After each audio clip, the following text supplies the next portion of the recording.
Unveiled Traditions, the Pagan Roots of Easter and the Biblical Call to Truth. Hello everyone, and welcome back to Breaking the System with Fun Facts. Today, we're continuing our enlightening journey through the origins of popular holidays. In previous episodes, we delved into the hidden histories of Christmas and Valentine's Day, uncovering their roots and what they truly represent. This time, we're turning our focus to Easter, a time widely celebrated around the world, but how many of us know about its origins?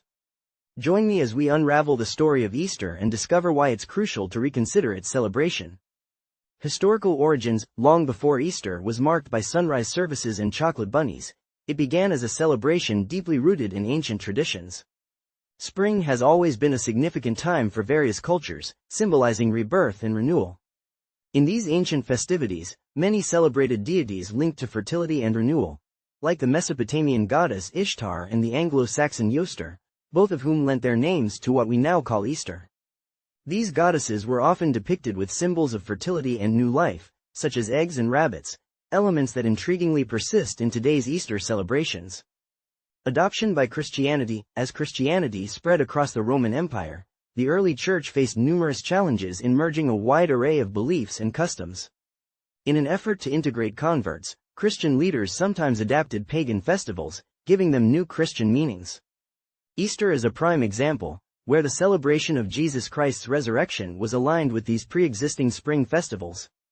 This strategic overlap was partly solidified by the Council of Nicaea in 325 AD, which decided that Easter should fall on the first Sunday after the first full moon following the vernal equinox, a method of dating that echoes earlier pagan traditions.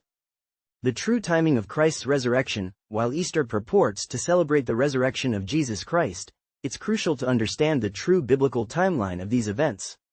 According to the Gospels, Christ's death and resurrection happened during the time of Passover, one of the most significant feasts established by God for the Israelites in the Old Testament. Passover commemorates the liberation of the Israelites from Egyptian slavery, marking a pivotal moment of deliverance and divine intervention. Jesus, often referred to as our Passover lamb, was crucified at the time of the Passover feast, fulfilling the prophetic symbolism of the lamb sacrificed during the Exodus.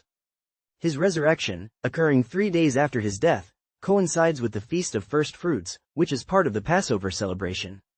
This timing is not coincidental but deeply significant, highlighting the fulfillment of Old Testament prophecies and the continuation of God's salvation plan through his Son. This precise alignment with Passover underscores the discrepancies between the biblical account and the traditional Easter celebrations. Instead of bunnies and eggs, the original context was about deliverance and renewal through God's actions, a narrative far removed from the pagan themes later incorporated into Easter. This misalignment not only confuses the historical and spiritual timeline but also shifts the focus away from the profound biblical significance of Christ's sacrifice and victory over death. Modern celebrations. Today, Easter is a blend of solemn religious observance and commercial festivity, with its ancient symbols now repackaged for mass consumption. The Easter bunny, eggs, and even the feasts have more to do with ancient fertility rites than the resurrection of Christ. This commercialization often obscures the holiday's origins and its spiritual significance, leading many to celebrate without understanding or questioning the roots of these traditions. Biblical perspective. From a biblical viewpoint, the integration of pagan customs into worship is explicitly cautioned against throughout Scripture. Passages in Deuteronomy warn against adopting the worship practices of other nations, and throughout the New Testament, there are encouragements to remain pure in worship practices. Understanding the origins of what we celebrate is not just about historical curiosity, it's about aligning our practices with our faith and ensuring that we are not inadvertently blending sacred observances with secular or pagan traditions. As we've seen today, the roots of Easter offer a complex blend of history, culture, and belief, far from the straightforward narrative many know. I encourage all of you to reflect on this information and consider how it aligns with your personal beliefs and practices. Thank you for joining me on this exploration into the origins of Easter. Don't forget to check out our other videos for more insights into what we celebrate and why. Until next time, keep seeking the truth, and break the system by staying informed.